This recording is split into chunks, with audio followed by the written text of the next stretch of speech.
lágbára Ọlọ́run.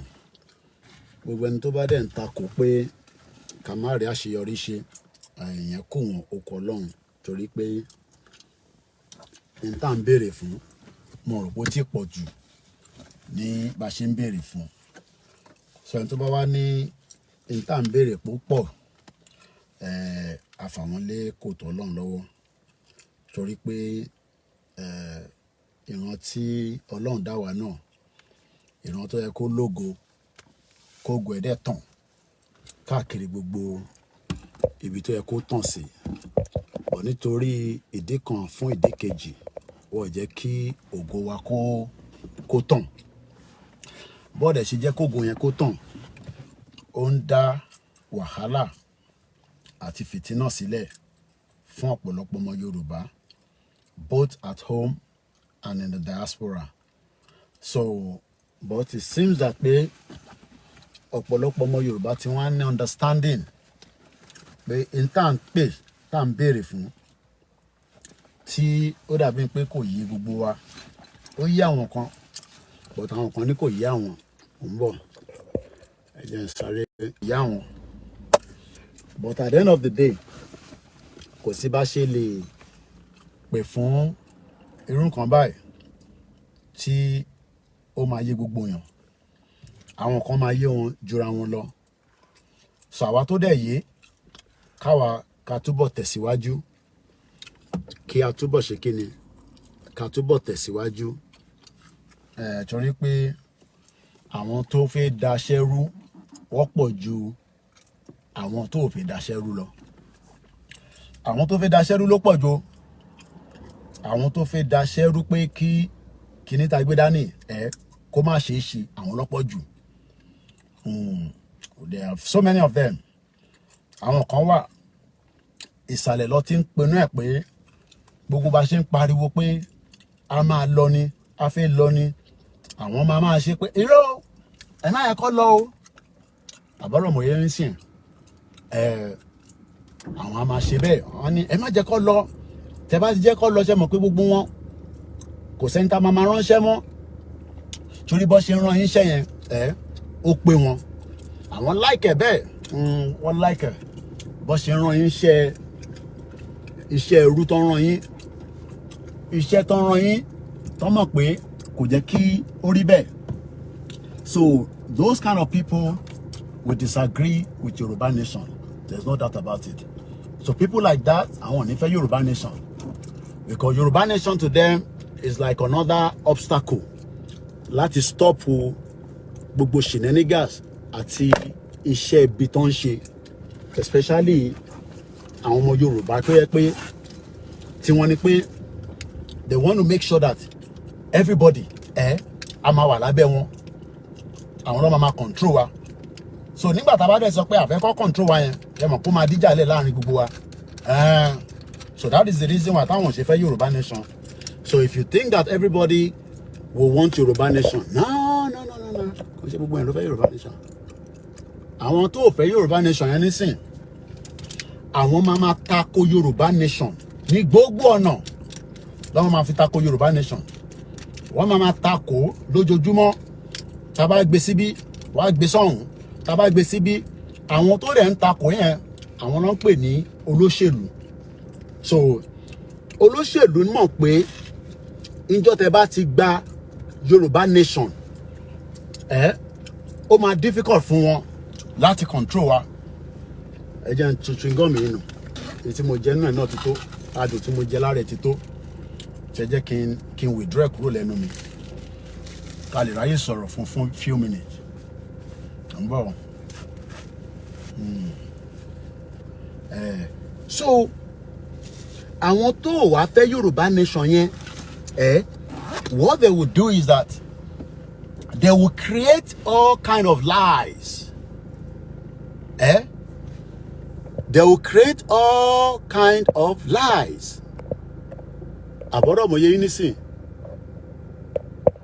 Wọ́n máa create all kind of lies just to convince you that Yoruba nation is not the solution to the problem of Nigeria. Now, ask them, what is the solution to the problem of Nigeria? But kí ni solution? But kí ni solution sí problem in Nigeria? Wọ́n ní kankan sọ fún yín. Wọ́n ní no, it's leadership problem. Mo kí mom sí ya Koikimedia. Ẹ káàbọ̀ sórí ìkànnì wa. Phone ti fẹ́ kú so mo gbọ́dọ̀ sáré charge. Àbọ̀rọ̀ mo yé nísìn. Wọ́n máa ṣe gbogbo ọ̀nà láti fẹ́ da Yorùbá nation rú. So tẹ́ bá gbé báyìí, kódà àwọn kan tún máa ní ṣé ọ̀rọ̀ party ló kàn fún olóyè Ìgbòho. Torí mo ti gbọ́ táwọn kan tún sọ bẹ́ẹ̀ náà. But ibẹ̀ kan ni mo ń lọ lọ́sàn yìí. So when we are asking for Yoruba country, what actually is it that we are asking for? Kí ni nǹkan tá à ń béèrè gangan by asking for Yoruba country? Kí ni nǹkan tá à ń béèrè? Number one, we want a Yoruba country so that we can be represented among the global community. Because the global community are countries that have their own citizens. France, Germany, Netherlands, Norway, Finland, Australians, Canadians, Indians, Bangladesh, Pakistan. But we don't have a country. Any country. What we have is a gimmick, is a lie. And that lie has gone for too long. And it is time now that agbọ́dọ̀ yọ shaft. Because tó bá ra rice, tó bá lókúta nínú, ó máa jẹ́ a big obstacle fún ẹ. Tó bá gbé sínú báyìí, ó lè ba yín jẹ́. So, but many people think that asking for Yoruba country is calling for war. No, it's not calling for war. It is just the right that any other countries around the world are enjoying today. The benefit táwọn tó ń jẹ lẹ́ni, mo kí àdìtú ọ̀rọ̀. Benefit táwọn tí wọ́n wà láwọn countries around the world. Àǹfààní tó ń jẹ, òun làwa náà fẹ́ jẹ. Àǹfààní yẹn ni pé ká kọ́kọ́ mọ ta ni wá. Because when you are saying that you are a Nigerian, but yet you are not represented as Yoruba, wọ́n ṣe ṣẹ̀ṣẹ̀ dè lẹ́ni nísìn. Mo kí gbogbo àwa oníṣẹ̀ṣe, mo kí gbogbo wa. Àbọ̀rọ̀ mọ̀ yé nísìn. Nígbà tí a bá máa ń béèrè pé irú ìṣẹ̀ṣe yẹn nísìn, kò ń ṣe tí a ṣe máa bẹ governor tó bá jẹ́ pa ti ní country tiwa. It becomes part and parcel of who we are. But one thing is that many Nigerians believe that by remaining in Nigeria, it will bring out the true identity of you. It will not bring your true identity. You will not gain your true identity should we remain Nigerians. And that is the reason why we have freedom. And when we ask for freedom, also, we are not calling Pafe Daduru. No. No. Freedom. Yes. Freedom here, it is something that everybody is entitled to. Bí ọmọ Yorùbá ṣe wà entitled sí, ọmọ Biafra wà entitled sí, ọmọ Hausa wà entitled sí, kódà àwọn ẹ̀yà tó kù náà, àwọn náà wà kíni, wọ́n wà entitled. But ṣé bá mọ̀ tó ṣẹlẹ̀ ni pé every 4 years, tá bá lọ ń ṣe election, a máa select láàrin Hausa, a máa select láàrin Igbo, a máa select láàrin àwọn ẹ̀yà tó jẹ́ ọmọ Nàìjíríà. But tó bá jẹ́ pé country wa la wà, àwa la máa ní gbogbo MP tó wà ní agbègbè wa nílẹ̀ Yorùbá. A ní ọmọ Igbo kó wá ṣe MP fún wa. A ní ọmọ Hausa, a ní ọmọ Kanuri. We will be represented by our own. Ṣùgbọ́n mo sọ our own indigenous people. Ẹni tó bá dẹ̀ fi jẹ́ ẹni tí kò ń ṣe ọmọ ilẹ̀ Yorùbá, a kọ́kọ́ ṣe tó ń pè ní nationalization. A lọ ṣe májẹ̀mú pé tóun bá ti di Yorùbá nation citizen o, gbogbo tí country yẹn bá sọ pé ó gbọ́dọ̀ ṣe ló máa ṣe. Ìyẹn lẹ ṣe ń rí Nigerians represented as the member of parliament in the UK. Because what is swear allegiance sí ìjọba ìlú ìtàn pè ní àwọn royal family. Whether bí King Charles bá ṣaláìsí lẹ́nìí ẹni tó máa jẹ lẹ́yìn ẹ̀ what is swear allegiance sí, that is what your passport means, your British passport. So lọ́jọ́ wájú táwa náà bá ti dá dúró ẹni tó bá náà fẹ́ ṣe citizenship ní Yorùbá ó kọ́kọ́ gbọ́dọ̀ ti swear allegiance pé yes gbogbo tí ẹ bá sọ pé ó gbọ́dọ̀ ṣẹlẹ̀ ní gẹ́gẹ́ bí citizen ló máa ṣe.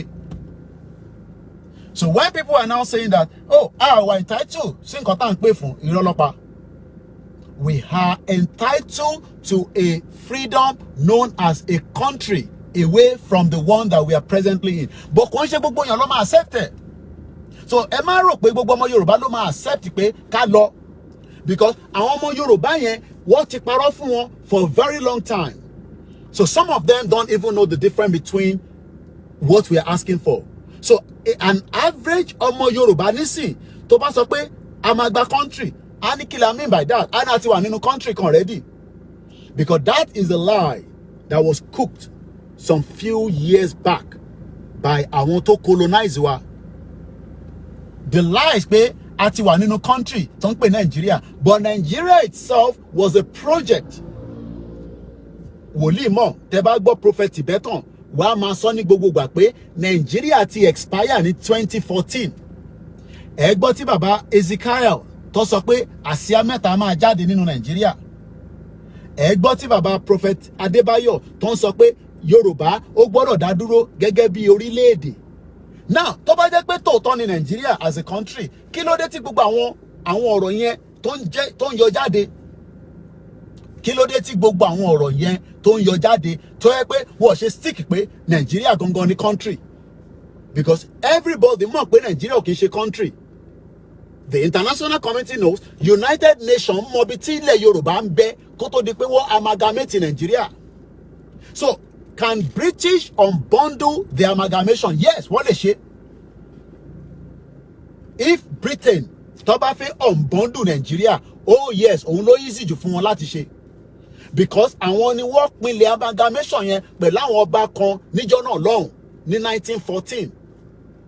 So tá bá wá ń sọ nísìnyí pé a fẹ́ kúrò ní Nigeria, Britain ó kọ́kọ́ gbọ́dọ̀ sọ pé yes, a lè kúrò because àwọn ló ṣe formation Nigeria. Àwọn ni wọ́n ṣe the formation of ìtọ́npè ní Nigeria.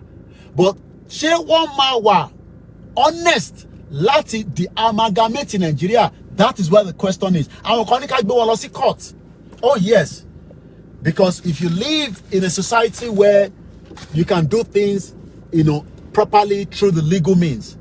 Tá bá gbé Britain lọ sí court pé okay, inter amalgamate ẹ wá di amalgamate. Ó máa take forever. But probability pé ó máa ṣẹlẹ̀ máa wáyé. Tá bá ní ká kàn máa pe UN pé kẹ́ wá bá wa dá sí, United Nations ò kì í ṣe country. Débi pé wọ́n máa fún yín ní country. It is a body of countries. Countries ni ó make up in tó ń pè ní United Nations. So building tẹ́ ń rí yẹn tó ń pè ní United Nations is an institution tó represent gbogbo àgbáyé kan. Àwọn àgbáyé yẹn nísìnyí, each one of them wọ́n ní right gẹ́gẹ́ bí vote, but wọ́n tún wá ní àwọn kan tó wà superior. Àwọn yẹn ló máa ń pè ní àwọn tó ní security vote. Russia, China, UK, US, France, Germany, Canada, díẹ̀ lẹ máa rí bí African country wà níbẹ̀.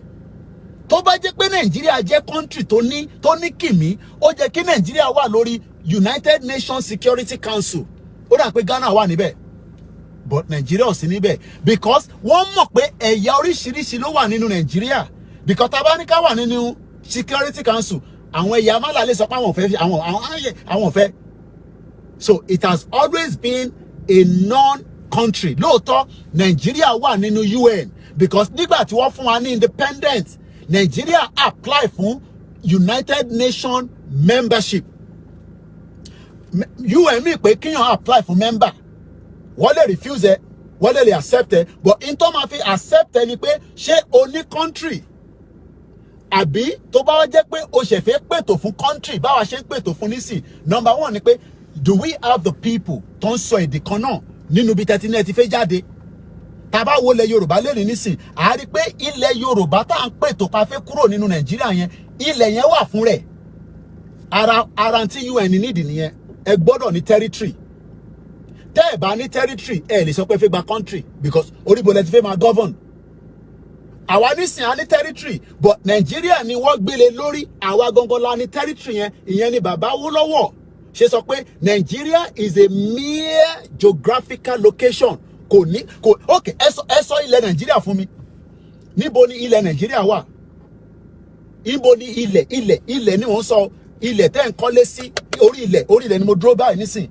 Orí ilẹ̀ ni mọ́tò yìí wà. Ibo ni ilẹ̀ Nàìjíríà wà gangan? Ibo ló ń pè ní ilẹ̀ Nàìjíríà? Tá bá sọ pé Nàìjíríà, níbo ni ilẹ̀ wà? Ibo la fẹ́ sọ pé ilẹ̀ Nàìjíríà, pé ibi báyìí ní Kánò ibẹ̀ ẹni ilẹ̀ wà o. Ṣé Ọ̀yọ́ state ní ilẹ̀ Nàìjíríà? Ṣé ẹja bẹ̀rẹ̀ báyìí? Ṣé Kwara state ní ilẹ̀ Nàìjíríà? Ìyẹn number one.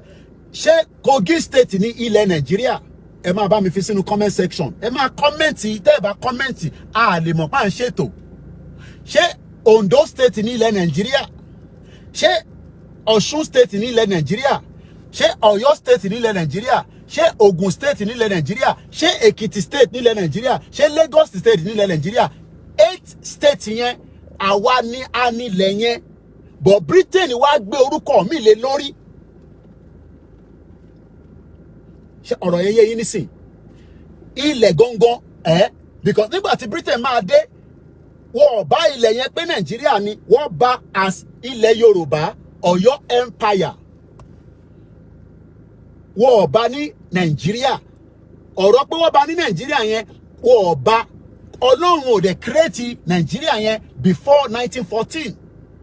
Lord Lugard, òun ló ṣe wá make that pronunciation Nigeria, Niger area. He was the one that made that process.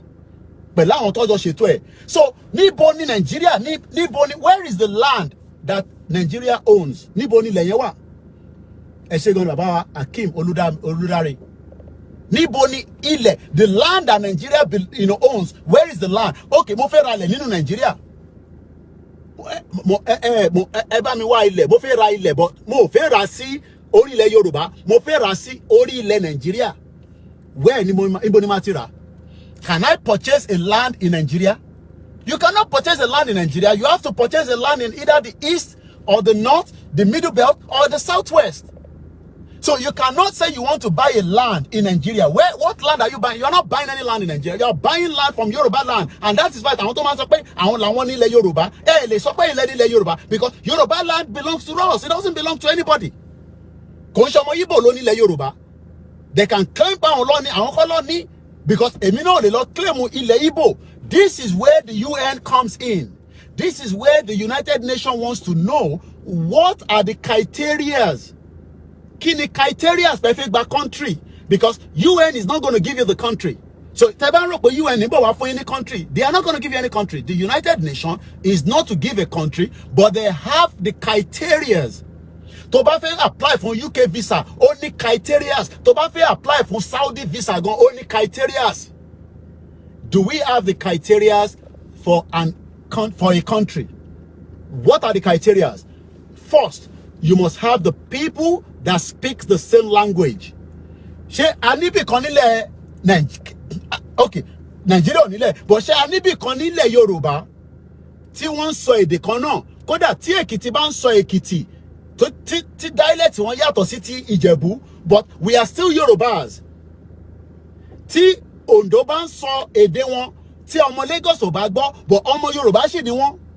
That means that we have the people to start with. That is the first criteria. But by country, the first criteria is the people. Now, are these people speaking the same language? Are they the same culture? Are they the same, people in terms of tradition?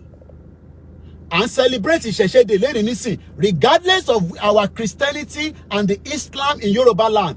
Gbogbo ọmọ Yorùbá mọ̀ pé Ìṣẹ̀ṣe yẹn ó wá láti origin kan tó ń pè ní origin wa. That means that ó di méjì. Now, do we have the land? We have the land. So now when people are saying that ní right láti béèrè fún criteria lọ́wọ́, criteria tí UN gbé síta. The criteria says it's simple. Self-determination is an inalienable right of the people that have a land, that speaks the same language, that have the same culture. Tí ẹ̀yà wọn dàbí ara wọn, a kì í ṣe Igbo. Ẹ̀yà wa yàtọ̀ sí Igbo, a kì í ṣe Hausa, a kì í ṣe Fulani. So that shows that we have the right to ask for a country. And that's exactly what we are doing right now. So when those that are castigating and saying, no, any right, ẹ má pè fún Yoruba nation, the question you should ask them is, tá a bá pè fún Yoruba nation, what should we be calling for? Àwọn kan ní no, ẹ má pè fún regional government. Well, regional government was destroyed. Wọ́n jẹ́ kí regional government coexist because the foundation of the regional government were faulty. Even though gbogbo àwọn tí Britain colonize títí di wákàtí gbogbo wọn ló ń lo regional. Nigeria nìkan ni kò lo regional mọ́ because wọ́n mọ̀ọ́mọ̀ dàrú, wọ́n mọ̀ọ́mọ̀ yọ break kúrò lẹ́sẹ̀, àwa ń jà lọ free. So this means that United Nations accept the Yorubas to apply for their own independent country. But that does not guarantee that the country tẹ́ wà nínú ẹ̀ tó yálẹ̀ wá lò, because Nigeria ló ń yá ilẹ̀ wá lò. So when people are saying government tó ń gbé ní Ọ̀yọ́ state, because local government gbọ́dọ̀ mọ̀ pé bishop go bá rán my sí school kódà wọ́n gbọ́dọ̀ pè lẹ́jọ́. That is how it is done here. Local government ló wà in charge, àwọn tí wọ́n wà ní locality yẹn wọ́n ti mọ̀ pọ́kẹ́ ibi tí mo wà nísìn, àdúgbò tí mo wà yìí ni wọ́n pè ní Luton. So ní Luton yìí nísìn, ní each of the local government wọ́n mọ iye àwọn ọmọ tó bí, because tó bá ti ń bímọ sí hospital tó lọ register ọmọ yẹn, wọ́n mọ̀ pé ọmọ yẹn ti ń gbé ládùúgbò yìí torí pé ó ti inform council máa wá make sure pé wọ́n wá ń tọ́jú ọmọ yẹn. Ìyí tó bá wá ní owó tí kò jẹ́ pé kò ní kankan, ẹ̀tọ́ local government ni láti tọ́jú ẹ̀. Ìyẹn ló máa ń sọ pé government property. Àwọn tó bá dẹ̀ wá okay tí wọ́n ní the local government láti tọ́jú wọn, wọ́n sì gbọ́dọ̀ inform local government pé a bí ọmọ tuntun sínú ilé yìí o, àmọ́ a lè tọ́jú ẹ̀, a ní owó. Local government ló máa wá mọ eye school mélòó lẹ need tí ṣọ̀gá ò ní máa wá struggle torí pé iṣẹ́ tí ṣọ̀gá bá ń ṣe government gbọ́dọ̀ yọ tax nínú ẹ̀, nínú tax yẹn ló máa fi fund the local government. But whether tẹ̀sán tax tẹ̀sán tax, Nigeria ò lè work because the whole system tí Lagos State bí Dr. Aliu ṣe máa ń ṣàlàyé, bí Lagos State bá pawó gidi wọlé based on the resources tó ń wọlé nínú Lagos State, wàá divide, wàá gbé lọ, no, wàá kọ́kọ́ gbogbo ẹ̀, wàá kó lọ sí federal, wàá kó lọ sí center. Ilẹ̀ tàdé ń sọ yìí, orí ilẹ̀ yẹn ni wọ́n ti make resources, ọkọ̀ fi Nigeria wọ́n fi bracket lé lórí. So tó bá sọ pé Apapa Port does not belong to Nigeria, it belongs to Yoruba people. Ibi tó yẹ kí wọ́n ti máa fi tọ́jú ọmọ Yorùbá nìyẹn. Ondo State ó lómi lọ́wọ́, ó ní epo, ibi tó yẹ kó máa fi tọ́jú wa nìyẹn. Local government tó ń bẹ ní Ọ̀yọ́ State ó yẹ kó máa fi tọ́jú gbogbo wa through tourism.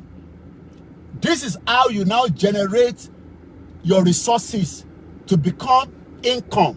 Ìyẹn la ṣe máa lo GDP. Tá bá wo dísìmà kí ni GDP Nigeria lẹ́ni nísìn for individual ní ìlú yìí, an average person gbọ́dọ̀ gba nothing less than 22,000 pounds tó bá ń ṣe full time job. O gbọ́dọ̀ gba 22,000 plus many benefits. But nínú 22,000 yẹn wọ́n máa yọ tax lé lórí. Tó bá ṣe wá lówó sí, yes, tó bá fẹ́ lówó o gbọ́dọ̀ sọ tax. Àwọn kan sọ 40% nílùú yìí. So àwọn tó ń sọ 40% yẹn nísìn, àwọn tó wà ní high bracket situation, àwọn kan dẹ̀ wà wọ́n lè ṣiṣẹ́ fún ìdí kan àbí ìdí kejì, bóyá wọ́n kán lápá ni, ojú ń dùn wọ́n ni, a máa pè wọ́n ní physical challenge people. Àwọn tó ti dàgbà tí àwọn náà ti ṣiṣẹ́, wọ́n gbọ́dọ̀ máa san pension fún wọn. Gbogbo àwọn tó ṣiṣẹ́ ní Nàìjíríà nísìn for 30 years, àwọn dádì ẹ, àwọn mọ́mí ẹ tó ṣiṣẹ́ ní Nàìjíríà, kí ló dé tí wọ́n san pension fún wọn?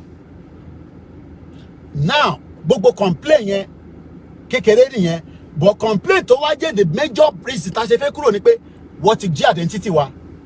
Nǹkan mo fi parí ètò yìí kò gbọ́dọ̀ ju 30 minutes lọ. Wọ́n jí identity wọn wa lọ́wọ́. Àwọn wo ló jí identity yẹn? Àwọn Britain ni wọ́n yọ identity wa kúrò. Wọ́n wá suppress ẹ̀ mọ́lẹ̀. Ìṣẹ̀ṣe ló jẹ́ kó jẹ́ the major part of Yoruba land lẹ́nìí. Wọ́n yọ ìṣẹ̀ṣe kúrò. wọ́n gbé Christianity wá, wọ́n fi Islam sí lábẹ́lẹ̀. At the end of the day, ó bà future wa jẹ́ in between. Àwa ní àtẹ̀ mind àti accept Christianity àti accept Islam, but a gbọ́dọ̀ padà sí bí orísun wa ṣe wà. Àwọn ọmọ Yorùbá wá ní no, a ní tẹ̀lé Ìgbòho, torí tá bá ti tẹ̀lé Ìgbòho, a lọ máa rúbọ nìkan. No. Government Yorùbá ò ṣe pé a máa lọ máa rúbọ nìkan. But a gbọ́dọ̀ bẹ́yìn náà ṣe ń kọ́ church ńláńlá lọ́jọ́ iwájú, wọ́n gbọ́dọ̀ kọ́ ìṣẹ̀ṣe house tó máa tóbi ńláńláńláńlá, tó edifice ńlá, just like báwọn Hindu ṣe kọ́ sí United Arab Emirates. Àwọn Arab wọ́n sọ pé Hindu ni wọ́n kọ́ wá kọ́ sílùú wọn. Wọ́n mọ̀ pé kíkọ́ tó wá kọ́ yẹn ó máa mú ọ̀pọ̀lọpọ̀ ọmọ Hindu ní gbogbo àgbáyé kọ́ wá visit United Arab Emirates. Lọ́jọ́ iwájú àwa náà máa lọ kọ́ ìṣẹ̀ṣe sí Saudi Arabia. A máa make sure pé inú Saudi yẹn gangan a máa kọ́ síbẹ̀ lọ́jọ́ iwájú. A máa kọ́ sí UAE náà, because that is who we are. A kì í ṣe Christian, a kì í ṣe Islam, no. Wọ́n bí wa gẹ́gẹ́ bí irúmọlẹ̀ ọmọ Yorùbá, but a ti accept pé Christianity is not part of us. Ẹ wá fẹ́ máa wá fi Christian àti Muslim, ẹ fẹ́ máa fi govern Nigeria. Ẹ fẹ́ fìyẹn fi máa tù wá lóminú pé tá bá ti pray. Ìyẹn ni bàbá Adébóyè ṣe keep quiet, tí gbogbo ọmọ Yorùbá ń pariwo pé ebi ń pa wá, ìyà ń jẹ wá. Bàbá yẹn ò gbóhùn sókè. Whereas gbogbo àwọn church tó kù, àwọn mọ́sálásí tó kù, gbogbo wọn ń sọ̀rọ̀ sókè. Kí ló dé tí bàbá Adébóyè táwọn keep quiet tó sọ̀rọ̀ sókè? Kí ló fà á? Nítorí pé wọ́n fẹ́ jẹ́ káwọn Christian tó ń gbé ní Nàìjíríà àti níta mọ̀ pé nǹkan kan ń ṣẹlẹ̀ ní Nàìjíríà, mẹ́wàá dẹ̀ ń ṣẹlẹ̀ ní Nàìjíríà. So UN kí n tó parí ètò will not give us the country, but at a fitting criteria láti gba country according to the United Nations rules and regulations. Now àwa máa ṣe tó ń pè ní lobby, a máa lobby àwọn country tó wà lábẹ́ UN. A bá wọn sọ̀rọ̀, a lè bá America sọ̀rọ̀, a bá Togo sọ̀rọ̀, but the most important thing ni pé àwọn tó tẹ̀ jẹ́ African country tó jẹ́ ọmọ Yorùbá, àwọn la máa kọ́kọ́ bá sọ̀rọ̀ tó pọ̀ jù. Nítorí pé èyí tó bá ti jẹ́ member UN as a country lọ́wọ́lọ́wọ́ nísìn, tó bá ti lè endorse wa, that's one point. Ṣé mọ̀ pé tá bá ń wo football, ẹ̀yin tẹ́ mọ̀ ń pa football, ṣé mọ̀ pé nígbà míì ó lè jẹ́ ó dà pé Arsenal àti Man City last game wọn ló fi decide ẹni tó win Premier League. So ọ̀rọ̀ Yorùbá nation ó máa jáde from different angle, but angle tó máa lọ gangan òun ni pé ká bọ́ sórí M1. Tá bá ti wà lórí M1 tí mo ṣe kúrò yẹn ó máa tètè fa gbogbo ẹ̀ wá sísàlẹ̀, wá kó gbogbo wá sórí round table. Wọ́n lè kó wa lọ sí Qatar. Bí Israel àti àwọn Palestinian, àwọn Hamas bó ṣe ń para wọn tó ń jà, Anthony Blinken ó wà ní Egypt again báyìí. Kí ni wọ́n ṣe? Wọ́n negotiate. Israel pẹ̀lú agbára tí Israel ní kò mà tí eradicate Hamas. Pẹ̀lú agbára tó ní, gbogbo àwọn ọmọ wọn tó capture wọ́n mà tí rí gbà. Kódà mẹ́fà nú àwọn ọmọ tí ó jẹ́ ọmọ Israel tí Hamas capture ní October 7 last year, ó máa pé ọdún kan in another few months. Mẹ́fà tuntun kúnnú ẹ̀.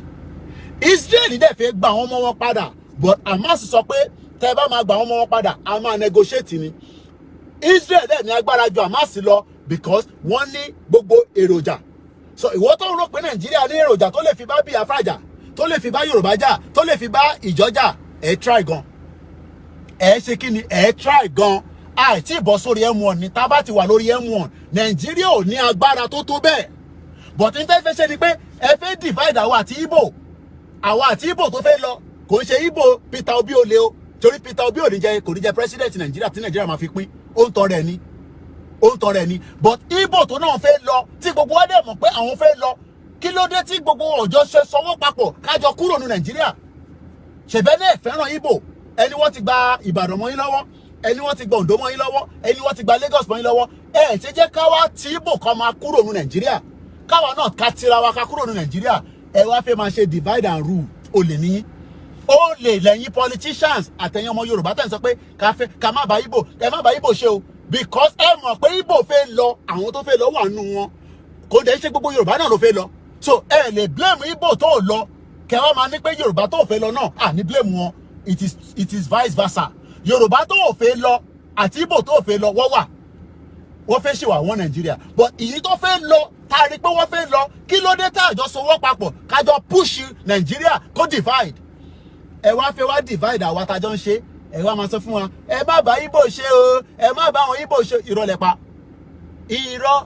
pa a máa bá Ìgbò ṣe ẹni bá fẹ́ kú kó kú nu yín ẹni bá fẹ́ já sómi kó já sómi àjọ máa bá Ìgbò ṣe a máa bá Ìgbò ṣe yẹn kò mí pé àjọ máa lọ ṣèjọba no wọ́n máa ṣèjọba tiwọn àwa náà máa ṣèjọba tiwa wọ́n máa run government tiwọn àwa náà máa run government tiwa a máa jẹ́ neighbors ni àbọ̀rọ̀ mọ̀ yẹn nísìn but for the fact that they want to go kí ló dé tàjẹ́ kọ́ lọ and before we find out to go ẹ sọ fún Tinubu pé tó bá jẹ́ kó serious kó gbé constitution Nigeria kó já wálẹ̀ the 1999 constitution ẹ sọ fún Jagaban pé kó gbé wálẹ̀ kí ló dé tó ń pẹ́ tó sì ń govern wa lórí constitution yẹn Ọbásanjọ́ gan ti accept pé constitution yẹn fraud ni Ọbásanjọ́ OBJ òun gan ti accept Gowon lè má accept because olórí burúkú làwọn yẹn Fúlàní ni wọ́n Abdulsalam lè má accept bomb bastard ni wọ́n Babangida lè má accept but for the fact that pé gbogbo ọmọ Yorùbá ní Tinubu máa rí ṣe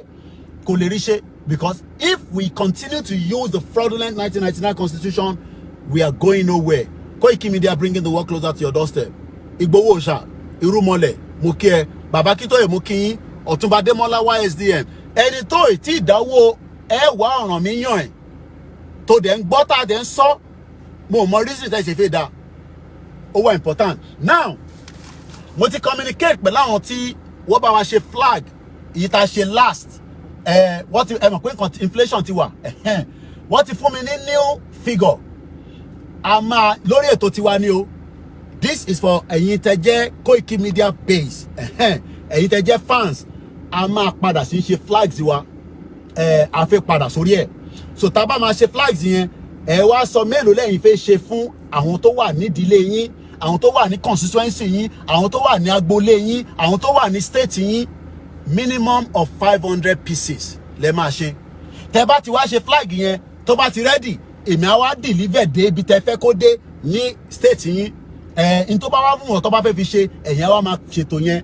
so ìyẹn wà fún ẹ̀yin diaspora so ẹ lọ máa prepare sílẹ̀ nínú flag a máa ṣe flyer àjókòó kankan mọ́ nísìn a máa ṣe flyer a máa ṣe flag announcement yẹn máa jáde tí bá máa ṣe the next program mi officially dáadáa mo kàn fi eléyìí mo prepare yín ni mo ti communicate pẹ̀lú àwọn iléeṣẹ́ tó bá wa ṣe flag yẹn wọ́n dẹ̀ ti sọ pé kí n má worry but wọ́n ní price táwọn bá wa ṣe nígbà tí mo lọ wo record 2 years ago ní the last flag tá a ṣe 2 years ago ṣe rántí pé àwọn ọmọ northerners wọ́n ṣe kí ni wọ́n fọkọyọ wọ́n lọ yọ flag Russia jáde a gbọ́dọ̀ jẹ́ kí irú ẹ̀ tún ṣẹlẹ̀ sí wa mọ́ káwa náà lọ prepare ẹ̀yin tẹ́ ti ní lọ́wọ́ ẹ má sọnù ẹ tọ́jú ẹ̀ dáadáa ẹ̀yin tẹ́ ẹ̀ tí ní ẹ máa bẹ̀ àwọn èèyàn yín pé kọ́ lọ bá Koiki ẹ̀yin tẹ́ bá níyàn ní diaspora tó bá lè ṣe minimum 500 kéékèèké irú àwọn size báyìí ń bọ̀ èmi náà máa mú tèmi káàkiri ni àkí mọ̀ èmi náà ní tèmi ti máa mú káàkiri kẹrí so size yìí size méjì la máa ṣe size kan lélẹ́yìí eléyìí ó dẹ̀ máa bá igi ẹ̀wà ṣẹtiri then the other size òun lélẹ́yìí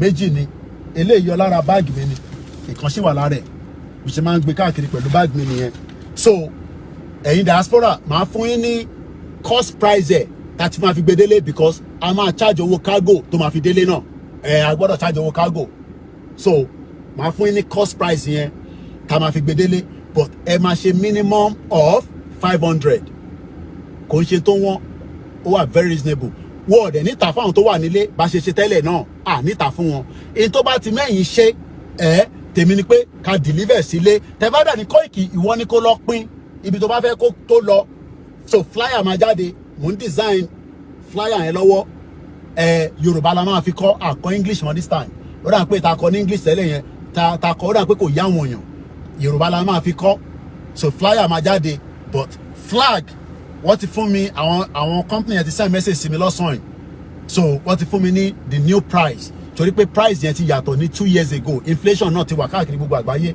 so bó ṣe jẹ́ ní ẹ̀fẹ́ yìí diaspora ẹ lọ máa múra sílẹ̀ torí pé kí ni kó má bàa dé bá wa lójijì lágbára Elédùmarè. Mo kí gbogbo wa lẹ́ẹ̀kan sí o. Odò àgbèwà ẹ bá mi parí ẹ̀ kò ní gbé àwọn ọ̀dàlẹ̀ láàrin wa. Gbogbo àwọn ọ̀dàlẹ̀ tó fẹ́ da ìrìn àjò yìí rú afàyín lọ́lọ́run lọ́wọ́. Ẹ̀yin tẹ́ fẹ́ da ìrìn àjò yìí rú aṣekíni afàyín lọ́lọ́run lọ́wọ́. Mo ní sọ jù bẹ́ẹ̀ lọ.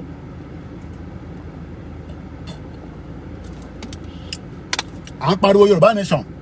Gbogbo alárí tí bàbá kan fún ṣọ́ọ̀ṣì kan ní ó fún wọn ní 1 billion. Gbogbo náà la rí náà. Àbí bẹ́ẹ̀ kọ́? Gbogbo ala gbọ́ pé bàbá kan fún yàn kan ní ó fáwọn ṣọ́ọ̀ṣì kan ní 1 billion naira. Àbí bẹ́ẹ̀ kọ́? Ìyẹn pé àwọn wọn ní ṣe èyí tẹ̀yìn fẹ́ yẹn. So ẹ̀yin tẹ́jọ́ ọmọ Yorùbá ẹ la etí yín dáadáa. Wọ́n fẹ́ jẹ́ kẹ́ gùnkè sókè rárá.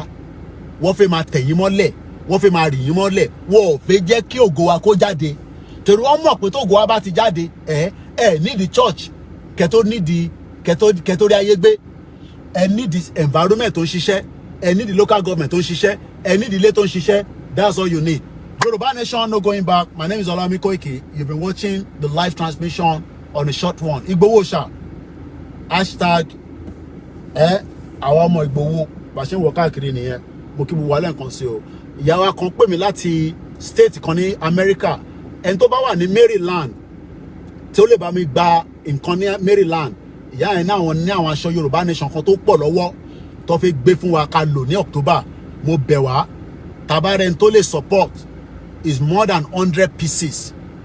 So wọ́n pè mí, wọ́n ti pè mí lánàá. But I need kí aṣọ yẹn kó dé London. So ẹ pè mí. So tabarẹ́ni tó máa bá wa gbé wá ká lè ní kó bá wa gbé lọ sí Chicago. Kó sọ iye tó máa jẹ́ ní DHL.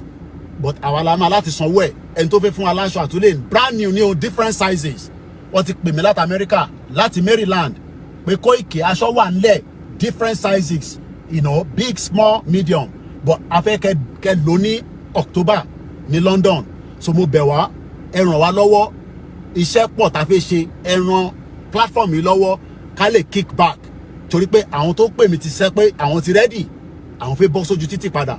Ọlọ́run fún gbogbo wa ṣe. Mo ní sọ jù bẹ́ẹ̀ lọ for now. Koikimedia bringing the world closer to your doorstep.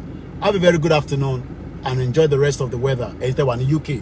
Ẹ máa mú mi dáadáa ẹ̀yin àgbàlagbà wa. Gbogbo ẹ̀yin tẹ́ fẹ́ ra ticket fún dinner. Ticket ṣì wà available. Wọ́n ti rà ní Leicester, Manchester. Wọ́n ti rà ní Birmingham.